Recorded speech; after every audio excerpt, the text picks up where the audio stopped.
Hello दोस्तों, स्वागत है आपका अभिनंदन स्टडी पॉइंट चैनल पर। जैसा कि आपको पता है, डेली सुबह 7 बजे करंट अफेयर्स की क्लास होती है, जिसमें मैं आपको नेशनल और इंटरनेशनल सभी महत्वपूर्ण प्रश्नों को कवर कराता हूं, जो आपके एग्जाम में एज इट इज देखने को जरूर मिलेंगे। आप इस क्लास को लास्ट तक देखिए, आपको बहुत कुछ सीखने को जरूर मिलेगा।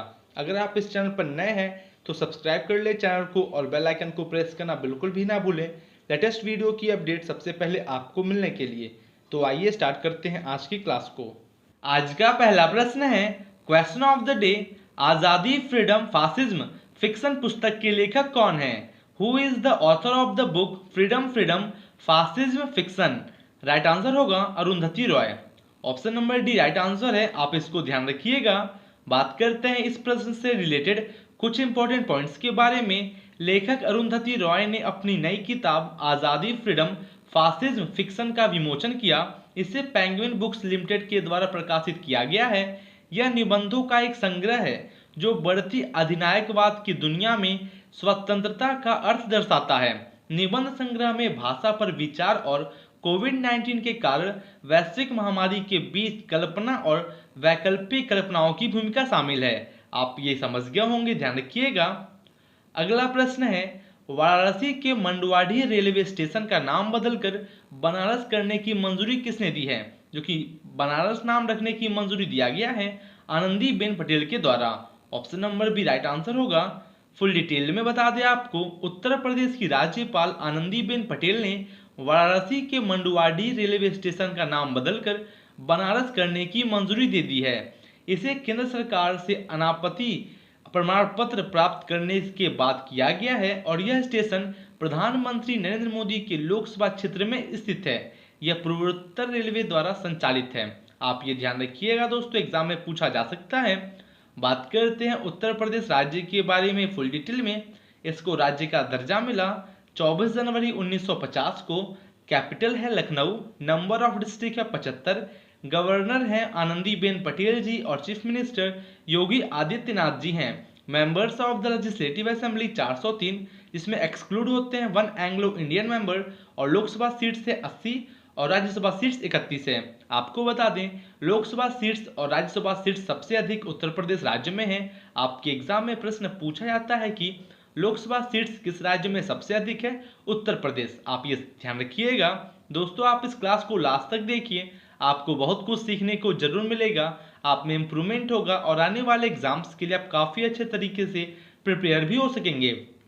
नेक्स्ट क्वेश्चन है, प्रधानमंत्री नरेंद्र मोदी ने वीडियो कॉन्फ्रेंसिंग के माध्यम से बिहार में 14,258 करोड़ रुपए की कितनी राजमार्ग परियोजनाओं की आधारशिला रखी है? जो कि प्रधानमंत्री नरेंद्र मोदी ने 9, option number C right answer होगा, 9 राजमार्ग परियोजनाओं की आधारशिला रखी है बिहार में। बता दें आपको, प्रधानमंत्री नरेंद्र मोदी ने वीडियो कॉन्फ्रेंसिंग के जरिए बिहार में 14,258 करोड़ रुपए की 9 राजमार्ग परियोजनाओं की आधारशिला रखी। इन राजमार्ग परियोजनाओं में 4,258 करोड़ रुपए की लागत से लगभग 350 किलोमीटर लंबी सड़क का निर्माण शामिल है और प्रमुख सड़क परियोजनाएं पटना रिंग रोड के 39 किलोमीटर के हिस्से की 6 लेनिंग और NH30 के आरा मोहनिया खंड की 4 लेन शामिल है। आप ये ध्यान रखिएगा दोस्तों, एग्जाम के लिए महत्वपूर्ण है। बात करते हैं बिहार राज्य के बारे में फुल डिटेल में। बिहार के मुख्यमंत्री हैं नीतीश कुमार जी और राज्यपाल हैं गवर्नर फागू चौहान। लोकसभा सीटें हैं 40 और राज्यसभा सीट 16 है। राजकीय पशु है गौर और राजकीय पक्षी है घर गौरैया, जो आपके एग्जाम के लिए काफी महत्वपूर्ण है। दोस्तों, मैं आपका डेली करंट अफेयर्स के साथ साथ स्टैटिक जीके को भी कवर करता हूं। आपके एग्जाम में प्रश्न कहीं से पूछा जाए, आप आसानी से सभी प्रश्नों को कर सकें। अगला प्रश्न है, गौतम बुद्ध नगर में देश की सबसे बड़ी और सबसे सुंदर फिल्म सिटी स्थापित करने की घोषणा किसने की है? जो कि यह घोषणा किया गया है उत्तर प्रदेश के मुख्यमंत्री योगी आदित्यनाथ के द्वारा। उत्तर प्रदेश के मुख्यमंत्री योगी आदित्यनाथ ने राज्य के गौतम बुद्ध नगर में देश की सबसे बड़ी और सबसे सुंदर फिल्म सिटी स्थापित करने की घोषणा की है। मुख्यमंत्री ने मेरठ मंडल की विकास परियोजनाओं की समीक्षा के लिए एक बैठक के दौरान यह घोषणा की, जिसमें मेरठ, गाजियाबाद, बुलंदशहर, हापुड़, बागपत और गौतम बुद्ध नगर शामिल है। आप ये ध्यान रखिएगा, एग्जाम में पूछा जा सकता है। बात करते हैं आपका उत्तर प्रदेश राज्य के बारे में जैसा कि हमने इससे पहले बात किया, आपका रिवीजन हो जाएगा। इसको राज्य का दर्जा मिला 24 जनवरी 1950 को। कैपिटल है लखनऊ। नंबर ऑफ डिस्ट्रिक्ट है 75 75।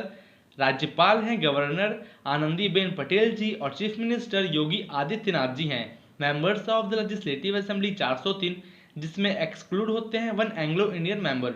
लोकसभा सीट्स है 80 और राज्यसभा सीट्स 31 है। आप ये ध्यान रखिएगा। नेक्स्ट क्वेश्चन है, हर साल विश्व अल्जाइमर दिवस कब मनाया जाता है? राइट आंसर होगा 21 सितंबर। प्रत्येक वर्ष विश्व अल्जाइमर डे जो कि 21 सितंबर को मनाया जाता है। बता दें आपको, विश्व भर में 21 सितंबर को विश्व अल्जाइमर दिवस मनाया जाता है। यह दिन न्यूरोलॉजिकल स्थिति, इसके कारणों, लक्षणों और प्रबंधन के बारे में जागरूकता बढ़ाने के लिए है। अल्जाइमर रोग एक स्नाविक विकार है जो स्मृति, सोच, कौशल और व्यवहार के साथ समस्याओं का कारण बनता है। सितंबर 2020 को अल्जाइमर माह के रूप में मनाया जा रहा है और इसका विषय है लेट्स टॉक अबाउट डिमेंशिया, जो कि थीम है दोस्तों इसका लेट्स टॉक अबाउट डिमेंशिया, जो आपके एग्जाम के लिए काफी महत्वपूर्ण है। थीम से बहुत सारे प्रश्न पूछे जाते हैं आपके एग्जाम में, आप इसको ध्यान रखिएगा, इंपॉर्टेंट है। अगला प्रश्न है, गृह राज्य मंत्री ने कहा कि वर्ष 2014 से 2018 के दौरान देश में साइबर अपराधों के कुल 82,575 मामले सामने आए हैं। गृह राज्य मंत्री कौन है? जो कि गृह राज्य मंत्री हैं G Kishan Reddy. Option number D right answer होगा। भारत में साइबर अपराध बढ़ रहे हैं और वर्ष 2014 से 2018 के दौरान देश में साइबर अपराधों की कुल 82,575 मामले सामने आए हैं। यह बात गृह राज्य मंत्री जी किशन रेड्डी ने राज्यसभा में कही। श्री रेड्डी ने बताया कि उत्तर प्रदेश में साइबर अपराधों से संबंधित सबसे अधिक 6,280 मामले सामने आए हैं, जो कि इसके बाद कर्नाटक में 5,839 मामले सामने आए हैं। आप ये समझ गए होंगे। नेक्स्ट क्वेश्चन है, लोकसभा ने राष्ट्रीय रक्षा विश्वविद्यालय विधेयक 2020 पारित किया। राष्ट्रीय रक्षा विश्वविद्यालय किस राज्य में स्थापित किया जाएगा? राष्ट्रीय रक्षा विश्वविद्यालय आपका गुजरात राज्य में स्थापित किया जाएगा। Option number A right answer है। बात करते हैं फुल डिटेल में। लोकसभा ने राष्ट्रीय रक्षा विश्वविद्यालय विधेयक 2020 पारित किया। विधेयक में राष्ट्रीय रक्षा विश्वविद्यालय गुजरात की स्थापना का प्रावधान है। विश्वविद्यालय के प्रमुख उद्देश्यों में शिक्षण और अनुसंधान में गतिशीलता और उच्च स्तर प्रदान करना और पुलिसिंग के क्षेत्र में अनुसंधान, शिक्षा और प्रशिक्षण को आगे बढ़ाने के लिए समर्पित कार्यशील वातावरण प्राप्त करना शामिल है। आप ये ध्यान रखिएगा, महत्वपूर्ण है एग्जाम के लिए। बात करते हैं गुजरात राज्य के बारे में फुल डिटेल में। राज्य बना था 1 मई 1960 को। कैपिटल है गांधीनगर। नंबर ऑफ डिस्ट्रिक्ट है 33। गवर्नर हैं आचार्य देवव्रत जी और चीफ मिनिस्टर विजय रूपानी हैं। लोकसभा सीट्स है 26 और राज्यसभा सीट्स 11 है। दोस्तों, अगर आपको क्लास अच्छी लग रही हो तो लाइक करें, कमेंट करें और शेयर जरूर करें। अगर आप इस चैनल पर नए हैं तो सब्सक्राइब कर लें चैनल को और बेल आइकन को प्रेस करना बिल्कुल भी ना भूलें लेटेस्ट वीडियो की अपडेट सबसे पहले आपको मिलने के लिए। अगला प्रश्न है, कोविड-19 के विरुद्ध लड़ाई में सहायता के लिए राष्ट्रीय खदान कोल इंडिया शाखा नार्दर्न कोलफील्ड्स लिमिटेड ने कितने एम्बुलेंस की खरीद के लिए उत्तर प्रदेश को 5 करोड़ रुपए का अनुदान दिया है? जो कि इसने 50 एम्बुलेंस की खरीद के लिए उत्तर प्रदेश को 5 करोड़ रुपए का अनुदान दिया है। Option number C right answer होगा।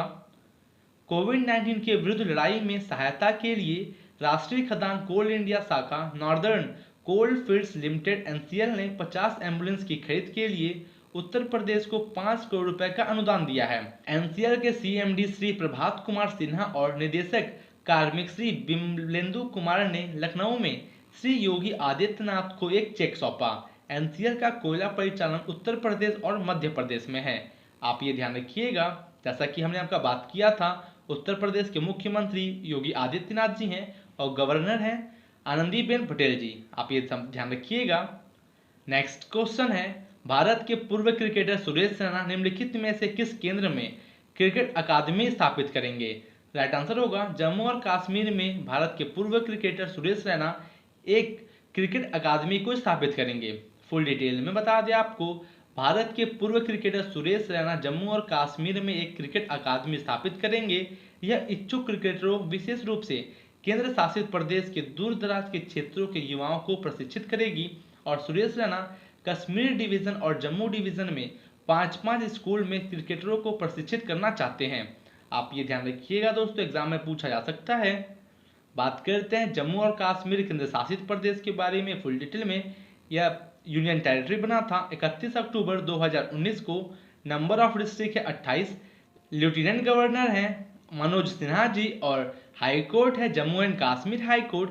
चीफ जस्टिस हैं गीता मित्तल। दोस्तों जितने भी क्वेश्चन मैं कराता हूँ सभी टॉप लेवल के होते हैं जो आपके एग्जाम में एज इट इज देखने को जरूर मिलेंगे। आप इस क्लास को डेली जरूर ज्वाइन करें।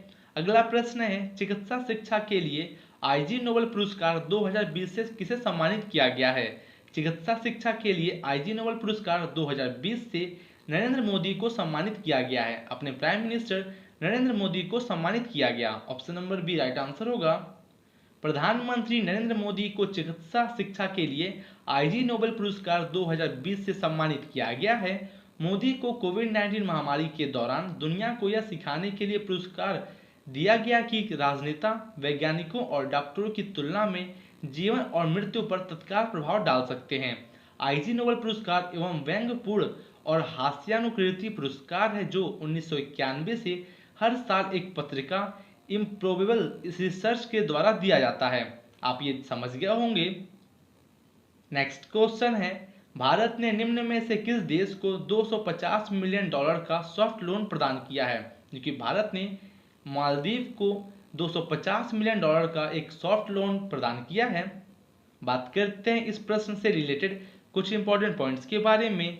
यह कोविड-19 महामारी के आर्थिक प्रभाव को कम करने के लिए एक बजटीय समर्थन है। इस सहायता का मालदीव के विदेश मंत्री अब्दुल्ला शाहिद ने स्वागत किया और कहा कि यह राजस्व अंतर को खत्म करने और उनकी सरकार की जरूरतों को पूरा करने में मदद करेगी। महामारी का मालदीव की अर्थव्यवस्था के मुख्य आधार पर्यटन उद्योग पर व्यापक प्रभाव पड़ा है। आप ये ध्यान रखिएगा। बात करते हैं मालदीव की राजधानी जो कि माले है और मालदीव की मुद्रा है करेंसी मालदीवियन रुपया। प्रेसिडेंट है राष्ट्रपति इब्राहिम मोहम्मद सोली और राष्ट्रीय खेल है नेशनल गेम एसोसिएशन फुटबॉल। आप ये समझ गए होंगे दोस्तों, कोई भी कंट्री आपके न्यूज में है तो उसकी currency, capital, prime minister, president से प्रश्न पूछे जाते हैं। आप ये समझ गए होंगे। अगला प्रश्न है भारत के और कौन से देश के कोर कमांडर चुशुल मोल्दो बैठक बिंदु पर दोनों सेनाओं के बीच चल रहे सीमा गतिरोध को हल करने के लिए बैठक करेंगे, जो कि ये बैठक किया जाएगा चीन के साथ। Option number D right answer होगा। वास्तविक नियंत्रण रेखा एलएसी पर दो सेनाओं के बीच चल रहे सीमा गतिरोध को हल करने के लिए भारत और चीन के कोर कमांडर चुशुल मोल्दो बैठक स्थल एक बैठक करेंगे। दोनों पक्षों के सैन्य नेताओं के बीच यह छठी बैठक है और इस बार विदेश मंत्रालय का एक संयुक्त सचिव स्तर का अधिकारी भी बैठक के दौरान उपस्थित होगा। आप ये ध्यान रखिएगा। बात करते हैं चाइना के बारे में फुल डिटेल में, जो कि चाइना वर्ल्ड का मोस्ट पॉपुलस कंट्री है और यह वर्ल्ड का 3rd और 4th लार्जेस्ट कंट्री है बाय एरिया। चाइना की कैपिटल है बीजिंग। गवर्नमेंट है unitary Marxist Leninist one party socialist Republic. President है शी जिनपिंग और करेंसी है चाइना की रेनबिंबी युआन। अगला प्रश्न है किसने फेलुडा नामक एक स्ट्रिप टेस्ट किया जो मिनटों में कोविड-19 का पता लगा सकता है। राइट आंसर होगा डॉक्टर सेविक मैथी और doctor Devjyoti Chakraborty. Option number D right answer होगा। ए और बी दोनों।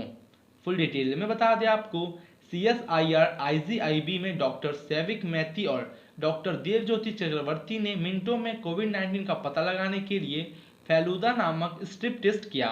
Drugs controller general of India ने फेलुदा के वाणिज्यिक लॉन्च को मंजूरी दे दी है और यह परीक्षण SARS-CoV-2 वायरस के जीनोमिक अनुक्रम का पता लगाने के लिए एक स्वदेशी रूप से विकसित अत्याधुनिक CRISPR तकनीक का उपयोग करता है। आप ये ध्यान रखिएगा दोस्तों, जितने भी क्वेश्चन आपके कोरोना वायरस से रिलेटेड होते हैं सभी को मैं कवर करता हूं। आपके एग्जाम में कहीं से प्रश्न आए आप आसानी से प्रश्नों को कर सकें। अगर आपको इस क्लास की PDF चाहिए, आपको इसी वीडियो के डिस्क्रिप्शन में टेलीग्राम ग्रुप की लिंक मिल जाएगी। आप उस लिंक से ग्रुप में ज्वाइन हो जाइए, आपको सभी PDF वहां पे प्रोवाइड कर दी जाती है।